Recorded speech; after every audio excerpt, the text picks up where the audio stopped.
Au nom du Père et du Fils et du Saint-Esprit. Amen.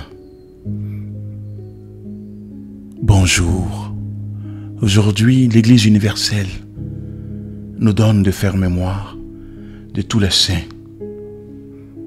Comme son nom l'indique, la Toussaint est la fête de tous les saints, qu'ils soient connus ou inconnus.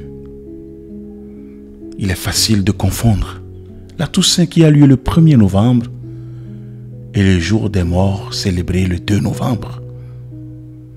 Dans l'usage, les deux sont associés, mais sont pourtant bien distinctes.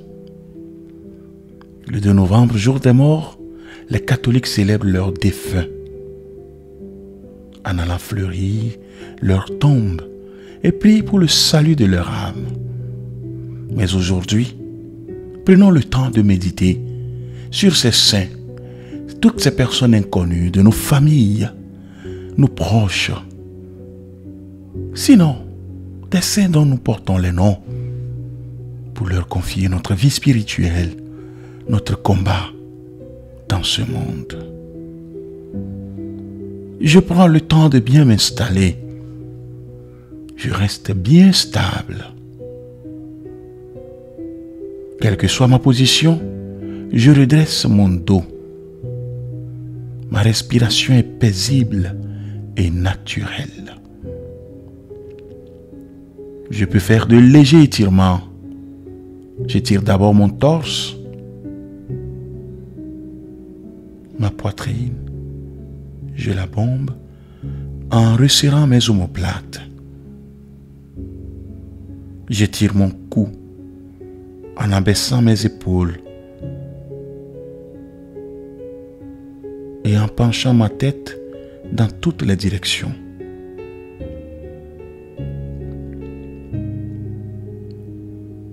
Enfin, j'étire mes joues et mes lèvres en souriant.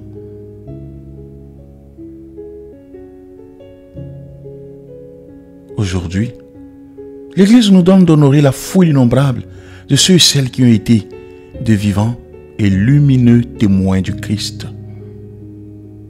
Si un certain nombre d'entre eux ont été officiellement reconnus à l'issue d'une procédure dite de canonisation et nous sont donnés en modèle, l'Église sait bien que beaucoup d'autres ont également vécu dans la fidélité à l'Évangile et au service de tous.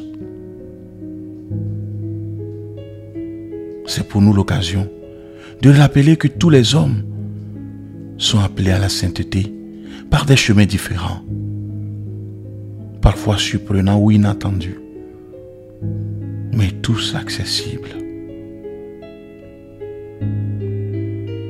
Les saints sont omniprésents dans notre prière, au point parfois que l'habitude ne les fasse devenir invisibles. S'ils sont invoqués, c'est parce que nous sommes appelés à devenir comme eux, c'est-à-dire à entrer nous aussi dans le royaume de Dieu. La tradition nous pousse à implorer certains d'entre eux dans des circonstances particulières. Des catégories sociales ou des groupes en choisissent pour se mettre sous le patronage.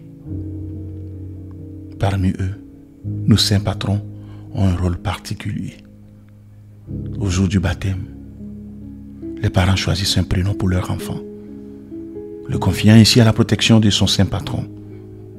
C'est un modèle de vie qui est proposé à l'enfant et un intercesseur auquel il est confié. Le prier, c'est donc entrer en communion avec lui. Une communion particulière pour un compagnonnage, pour lui confier notre vie, sachant qu'il relèvera notre prière à Dieu auprès de qui il se trouve. Ce matin, prends conscience de la présence de ton saint patron à tes côtés.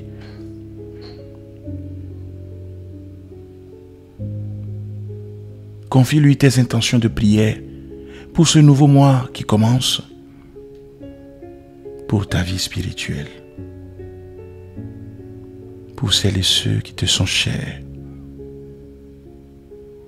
pour tes activités et pour ton combat au quotidien, le combat contre le péché.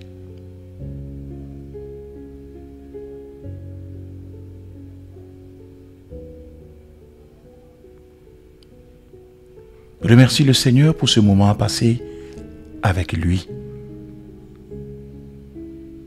Ouvre les yeux et prie en disant: Grand Saint, dont j'ai le bonheur de porter le nom, vous à qui Dieu a confié le soin de mon salut, lorsque par le baptême, il m'a adopté pour un de ses enfants. Obtenez-moi par votre intercession de mener une vie conforme à l'esprit de l'Évangile. Aidez-moi, charitable protecteur de mon âme, à recouvrir la grâce du baptême que j'ai perdue par le péché. Faites que par vos prières auprès de Dieu, qu'il m'accorde la grâce d'imiter fidèlement vos vertus. Protégez-moi dans le cours de cette dangereuse vie et ne m'abandonnez point à l'heure de ma mort. Amen. Que Dieu Tout-Puissant vous bénisse, le Père et le Fils et le Saint-Esprit. Amen. Merci d'avoir suivi cette méditation. Belle journée, belle fête de la Toussaint et à la prochaine.